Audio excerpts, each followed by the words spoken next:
আসসালামু আলাইকুম রহমতুল্লাহি ওবরাকাতুহ। 1 মিনিট মাদ্রাসা ইউটিউব চ্যানেলে সম্মানিত দিনী ভাই বোনেরা, আমি আশা করি আল্লাহ তাআলার অশেষ রহমতে আপনারা ভালো আছেন, সুস্থ আছেন। আলহামদুলিল্লাহ আলহামদুলিল্লাহ।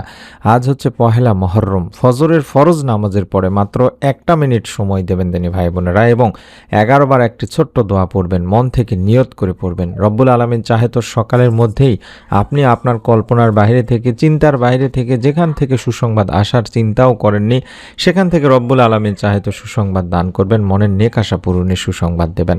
তাই অনুরোধ করছি, মনোযোগ দিয়ে ভিডিওটি সম্পূর্ণ দেখুন, অন্তত নিয়মটি জানার জন্য হলেও। মহররম হচ্ছে হিজরি বর্ষের অন্যতম গুরুত্বপূর্ণ একটি মাস। পবিত্র কোরআনুল কারীম ও হাদিস শরীফে এই মাসকে অত্যন্ত ফজিলতপূর্ণ বলা হয়েছে। কোরআনের ভাষায় এটি সম্মানিত 4 মাসের অর্থাৎ আরবায়াতুন হুরুম বা অন্যতম একটি মাস। এই মাসে বেশি বেশি নফল রোজা ও তাওবা ইস্তেগফারের প্রতি উৎসাহিত করা হয়েছে। রমজানের পর মহররম মাসের রোজা সবচেয়ে উত্তম বলে বর্ণনা করেছেন নবীজি সাল্লাল্লাহু আলাইহি ওয়াসাল্লাম। হযরত আবু হুরায়রা রাদিয়াল্লাহু তাআলা আনহু থেকে বর্ণিত আছে যে তিনি বলেন, রাসূল সাল্লাল্লাহু আলাইহি ওয়াসাল্লাম বলেছেন, রমজানের পর সবচেয়ে উত্তম রোজা হচ্ছে আল্লাহর মাস মুহররমের রোজা, আর ফরজ নামাজের পরে সবচেয়ে উত্তম নামাজই হচ্ছে রাত্রিকালীন নামাজ। সহিহ মুসলিম শরীফের 1163 নম্বর সহিহ একটি হাদিস। আল্লাহর মাস বলে মহররম মাসকে আল্লাহর সাথে সম্বন্ধিত এর মর্যাদা তুলে ধরা হয়েছে দিনী ভাই বোনেরা। এছাড়াও এই হাদিসের মাধ্যমে নবী করিম সাল্লাল্লাহু আলাইহি ওয়াসাল্লাম মহররম মাসে অধিক রোজা রাখার ব্যাপারেও উদ্বুদ্ধ করেছেন। আল্লাহ রাসূল সাল্লাল্লাহু আলাইহি ওয়াসাল্লাম মহররম মাসকে শাহরুল্লাহ বা আল্লাহর মাসও বলেছেন। সুবহানাল্লাহ। জানা কথা, সকল মাসই আল্লাহর মাস, এরপরও এই এক মাসকে আল্লাহর মাস বলার রহস্য হলো এই মাসের বিশেষ কিছু বৈশিষ্ট্য আছে তিনি ভাই বোনেরা, তাই একে আল্লাহর মাস বলা হয়েছে। যেমন দুনিয়ার সব ঘরই আল্লাহর ঘর, কিন্তু সব ঘরকে বাইতুল্লাহ বলা হয় না। আল্লাহর মাস বলে মহররম মাসকে আল্লাহর সাথে সম্বন্ধিত এর মর্যাদা তুলে ধরা হয়েছে। এছাড়াও এই হাদিসের মাধ্যমে নবীজি সাল্লাল্লাহু আলাইহি ওয়াসাল্লাম মহররম মাসে অধিক রোজা রাখার ব্যাপারে উদ্বুদ্ধ করেছেন।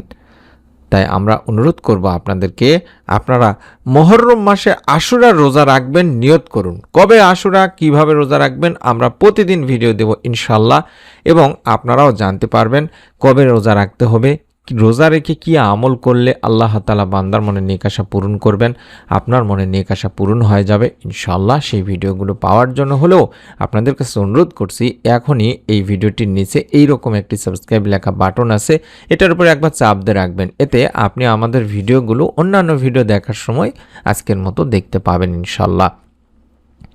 এই গুরুত্বপূর্ণ মহররম মাসের আজকে প্রথম দিনে ফজরের ফরজ নামাজ আদায় করে তাসবিহ তাহলিল পাঠ করার পরে একটি ছোট্ট দোয়া মাত্র 11 বার পড়বেন। 1টা মিনিটেরও কম সময় লাগবে ইনশাল্লাহ। আমি নিয়ম সহকারে শিখিয়ে দিচ্ছি ইনশাল্লাহ।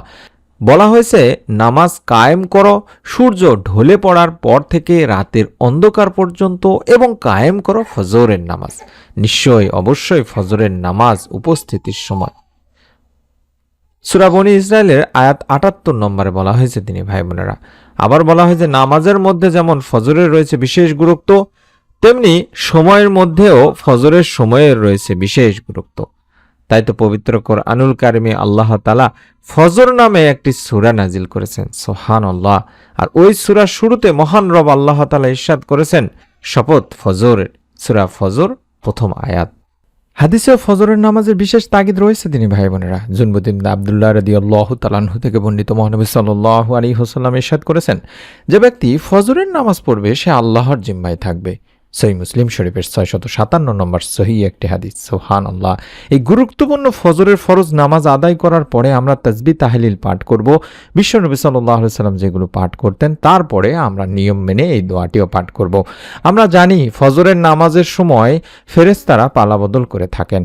সরাসরি মহান রব্বুল আলামিন আল্লাহর দরবারে নিজের নাম আলোচিত হবে বলা হয়েছে। তোমাদের মাঝে বা তোমাদের কাছে পালাক্রমে দিনে ও রাতে ফেরেশতারা আসে।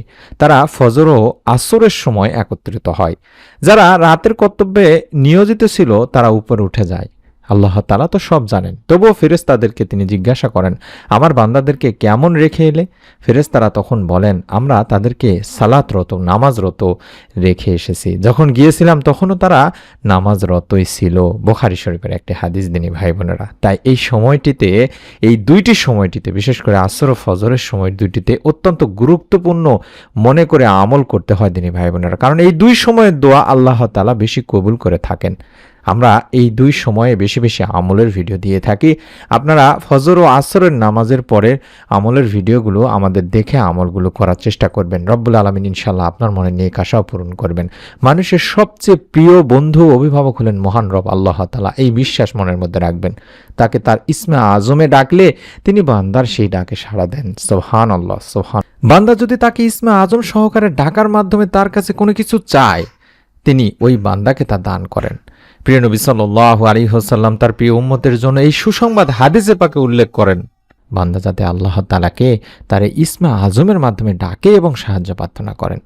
হযরত বুরায়দা রাদিয়াল্লাহু তাআলা আনহু বলেন, রাসূল পাক সাল্লাল্লাহু আলাইহি ওয়াসাল্লাম এক ব্যক্তিকে এরূপ বলতে শুনলেন যে, অর্থাৎ এই মুহূর্তে যে ছোট্ট দোয়াটি দেখাচ্ছি আরবি বাংলা উচ্চারণ সহকারে, এই দোয়াটি আপনাকে পড়তে হবে। দোয়াটি সংগ্রহ করে নিন, অর্থাৎ মোবাইলের ছবি উঠায় নিন, স্ক্রিনশট নিন বা লিখে নিন। এই দোয়াটি আমি আবারও কিছুক্ষণের মধ্যে নিয়ম বলার সময় বলে দেব, দেখায় দেব, আপনারা তখনও নিতে পারেন। এই দোয়ার আরবি উচ্চারণটি হচ্ছে, আল্লাহুম্মা ইন্নী আসআলুকা বিআন্নাকা আনতাল্লাহ লা ইলাহা ইল্লা আনতাল আহাদুস সামাদ আল্লাযী লাম ইয়ালিদ ওয়া লাম ইউলাদ ওয়া লাম ইয়াকুল লাহু কুফুয়ান আহাদ। এভাবে এই ছোট্ট দোয়াটি কতবার পড়বেন এবং দোয়াটি পড়ার আগে আর কি আমল করবেন, নিয়ম নিয়ত দুটি শিখিয়ে দিচ্ছি ইনশাআল্লাহ।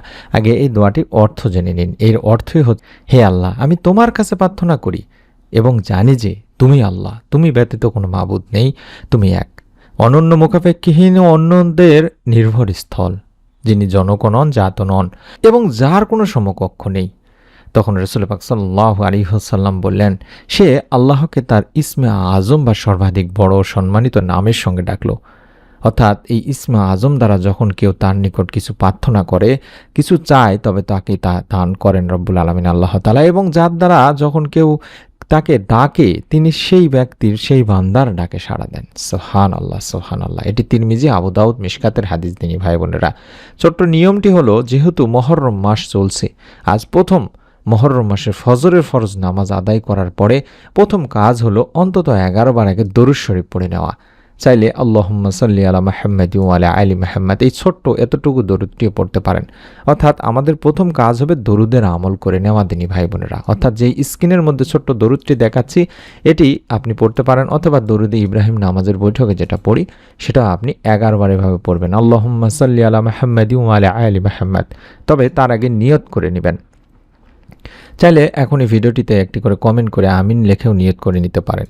তারপরে আপনারা অন্তত আল্লাহুম্মা সাল্লি আলা মুহাম্মাদ ওয়া আলা আলি মুহাম্মাদ, আল্লাহুম্মা সাল্লি আলা মুহাম্মাদ ওয়া আলা আলি মুহাম্মাদ, এভাবে এই ছোট্ট দরুদটি পাঠ করব। নিয়ত করব এই জন্য যে প্রতিটি কাজ নিয়তের উপরে নির্ভর করে। আল্লাহ তাআলা নিয়ত যদি সহি হয়ে থাকে, এর ওসিলায় আমলটি করার আগেই আল্লাহ তাআলা এর প্রতিদান দিয়ে দেন বা সওয়াব দিয়ে দেন। আপনাকে হয়তো বা সঙ্গে সঙ্গে এর প্রতিফলন দেখতে পান না, কিন্তু আল্লাহ তাআলা হয়তো আপনাকে এই আমলের ওসিলায় বিপদ থেকে রক্ষা করেন বা কঠিন কিয়ামতের দিন মুসিবতের সময় দেবেন। তাই অনুরোধ করছি দিনী ভাই বোনেরা, নিয়তটি আগে করে নেবেন, তারপরে যে দরুদটি দেখাচ্ছি স্ক্রিনের মধ্যে সেই দরুদটি পড়বেন। দরুদ না পড়লে আবার আপনার দোয়া আল্লাহ তাআলার কাছে পৌঁছাবে না। হযরত ওমর বিন খাত্তাব রাদিয়াল্লাহু তাআলা আনহু বলেন, নিশ্চয়ই বান্দার দোয়া মুনাজাত আসমান ও জমিনের মাঝখানে ঝোলানো থাকে। বলছেন নিশ্চয়ই মানে অবশ্যই, তার কোনো কিছু আল্লাহ পাকের নিকট পৌঁছে না যতক্ষণ না বান্দা তোমার নবীর প্রতি দরুদ পাঠ করবে। তাই আমাদের দরুদের আমল করে নিয়ে তারপরে দোয়া করতে হবে তিনি ভাই বোনেরা। যখনই দোয়া করবেন, যখনই আল্লাহ তাআলার কাছে চাইবেন, দরুদ পাঠপূর্বক চাইবেন। তারপরে আমাদের 3 বার, অর্থাৎ নিয়ত করে নিলাম, দরুদ শরীফ পাঠ করলাম, তারপরে 3 বার অন্তত পাঠ করব, আল্লাহুম্মা ইন্নী আসআলুকা বিআন্নাকা আনতাল্লাহ লা ইলাহা ইল্লা আনতাল আহাদুস সামাদ আল্লাযী লাম ইয়ালিদ ওয়া লাম ইউলাদ ওয়া লাম ইয়াকুল লাহু কুফুয়ান আহাদ। আল্লাহুম্মা ইন্নী আসআলুকা বিআন্নাকা আনতাল্লাহ লা ইলাহা ইল্লা আনতাল আহাদুস সামাদ আল্লাযী লাম ইয়ালিদ ওয়া লাম ইউলাদ ওয়া লাম ইয়াকুল লাহু কুফুয়ান আহাদ। আল্লাহুম্মা ইন্নী আসআলুকা বিআন্নাকা আনতাল্লাহ লা ইলাহা ইল্লা আনতাল আহাদুস সামাদ আল্লাযী লাম ইয়ালিদ ওয়া লাম ইউলাদ ওয়া লাম ইয়াকুল লাহু কুফুয়ান আহাদ। এভাবে 3 বার পরে দুখানা হাত তুলবেন। হাত তুলে আল্লাহর প্রশংসা করে নেবেন, বলবেন ইয়া আল্লাহ, ইয়া রহমান, ইয়া রাজ্জাক। এভাবে আল্লাহ তাআলার পবিত্র গুণবাচক নামগুলো বলে তারপরে আপনার যা চাওয়া বলতে পারেন, আল্লাহ আমাকে মনের নেক আশা পূরণের জন্য এমন কোনো মাধ্যম, এমন কোনো কাজ করান যার মাধ্যমে আমার মনের নেক আশাগুলো পূরণ হয়ে যাবে। আমাকে একটি নেক সুন্দর সুস্থ সন্তান দান করুন। কি আমল করলে, কোথায় গেলে, কি করলে আমার মনের নেক আশা পূরণ হবে সেই কাজটি করার তৌফিক তুমি দান করো। আমার চিন্তার বাইরে থেকে, কল্পনার বাইরে থেকে তুমি আমার মনে নেক আশা পূরণ করো। গায়েব থেকে তুমি আমাকে সাহায্য করো, বিপদ আপদ থেকে রক্ষা করো। এভাবে আল্লাহ তাআলার কাছে দোয়া করবেন তিনি ভাই বোনেরা। আমি অনুরোধ করছি, আবারও বলছি, নিয়ত করে আমল করুন, নিজে আমল করুন, আপনার নিকট আত্মীয় স্বজন সবার কাছে আমলটির কথা বলুন এবং অবশ্যই আগামীকালকের নতুন ভিডিওটি পাওয়ার জন্য চ্যানেলটি সাবস্ক্রাইব করে বেল বাটনটি অন করে রাখুন। সকলে ভালো থাকুন, সুস্থ থাকুন। আল্লাহ তাআলা যেন আপনাদের সকলকে এই আমলের ওসিলায় আপনাদের মনে নেক আশা পূরণের সুসংবাদ দান করেন, এই দোয়াই করি। আসসালামু আলাইকুম ওয়া রাহমাতুল্লাহি ওয়া বারাকাতুহু।